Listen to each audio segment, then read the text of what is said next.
নমস্কাৰ প্ৰধানমন্ত্ৰী মাতৃ বন্দনা যোজনাৰ এই ভিডিঅ'লৈ আপোনালোকক স্বাগতম জনাইছোঁ।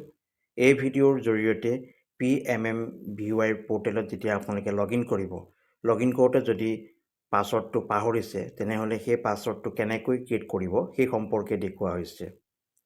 গতিকে ভিডিঅ'টো প্ৰথমৰ পৰা শেষলৈকে স্কিপ নকৰাকৈ আপোনালোকে চাব, যাতে সকলো কথা খৰচি মাৰি জানিব পাৰে। এতিয়া ভিডিঅ'ৰ পৰৱৰ্তী অংশলৈ আগবাঢ়িছোঁ। কৰ্মত গৈ আপোনালোকে এইখন ইণ্টাৰফেচ যে দেখিছে, ইয়াতে PMMBY NIC এইটো এনেকৈ ইয়াতে লিখি দিলে এইখন ইণ্টাৰফেচ দেখা পাব। এই ইণ্টাৰফেচখন ইয়াতে চুই দিব। ইয়াত চুই দিয়াৰ পিছত এইখন ইণ্টাৰফেচ দেখা পাইছে। এই ইণ্টাৰফেচৰ ইয়াতে লগইন আছে, এই লগইনত চুই দিব। এই লগইনত চুই দিয়াৰ পিছত এইখন ইণ্টাৰফেচ দেখা পাব। ইয়াত ইউজাৰ ID আৰু পাছৱৰ্ড দি পেলাই আপোনালোকে PMBY পৰ্টেলটোত লগইন কৰিব লাগিব। আৰু ইয়াত যে এইটো ছেম আছে, এইটো ছেম ইয়াতে এণ্ট্ৰি কৰিব লাগিব, তাৰপৰা লগইন কৰিব লাগিব। আৰু এই আখৰকেইটা আপোনালোকে খেলি মেলি হৈ এণ্ট্ৰি কৰাত ইয়াতে চুই দিব। চুই পেলাই ইয়াতে এই সংখ্যাকেইটা চেঞ্জ কৰি ল'ব পাৰে। চেঞ্জ কৰি ইয়াতে এণ্ট্ৰি কৰিব আৰু ইয়াতে লগইন কৰি দিব। যদি আপোনালোকে ইউজাৰ ID জানে কিন্তু পাছৱৰ্ডটো নাজানে, তেতিয়া এই ফৰগট পাছৱৰ্ড ইয়াত চুই দিব। এই ফৰগট পাছৱৰ্ডটো চুই দিয়াৰ পিছত এইখন ইণ্টাৰফেচ দেখা পালে। এই ইণ্টাৰফেচত আপোনালোকে যদি ইউজাৰ আইডিটো পাহৰিছে তেনেহ'লে ইউজাৰ আইডিটো দেখা পাব।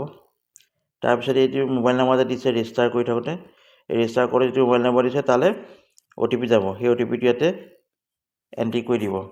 তাৰপৰা এই আখৰকেইটা ইয়াতে এণ্ট্ৰি কৰি দিব। কৰি দিয়াৰ পিছত ইয়াতে ভেলিডেট কৰি দিব।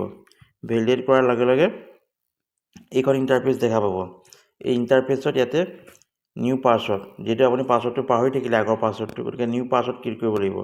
আৰু নিউ পাছৱৰ্ডত যিটো পাছৱৰ্ড বনাব সেই পাছৱৰ্ডটো কনফাৰ্ম পাছৱৰ্ড একে ছেম হ'ব লাগিব। যদি আপোনালোকে নিউ পাছৱৰ্ড এটা দিয়ে আকৌ কনফাৰ্ম পাছৱৰ্ড বেলেগ এটা দিয়ে তেনেহ'লে নহ'ব। মানে নিউ পাছৱৰ্ডটো ইয়াতে কনফাৰ্ম কৰি দিব লাগিব। নিউ পাছৱৰ্ডটো লিখোঁতে এটা কথা মনত ৰাখিব, ইয়াতে আপোনাৰ নামটো দিলে, লিখিলে, কিবা সংখ্যা 3-4টা লিখি দিলে, সেইকেইটা আকৌ ইয়াতে হ'ব লাগিব। মানে দুইটা এই নিউ পাছৱৰ্ড আৰু কনফাৰ্ম পাছৱৰ্ড দুইটা ছেম হ'ব লাগিব। নহ'লে আপোনালোকে পাছৱৰ্ডটো ক্ৰিয়েট কৰিব নোৱাৰিব। যেতিয়া আপোনালোকে এইটো নিউ পাছৱৰ্ডটো দিয়াৰ পিছত সেইটো কনফাৰ্ম কৰি দিলে এইটো আপডেট পাছৱৰ্ড যে আছে, আপডেট পাছৱৰ্ডত চুই দিব। আপডেট পাছৱৰ্ডত চুই দিলে আপোনালোকৰ PMBY যিটো লগইন ID আৰু পাছৱৰ্ডটো আপোনালোকে গম পাব। আৰু সেই লগইন আইডিটো যিটো ইউজাৰ আইডিটো আৰু পাছৱৰ্ডটো দি পেলাই আপোনালোকে PMBY ফৰ্মবিলাক আপলোড কৰিব পাৰিব। ধন্যবাদ।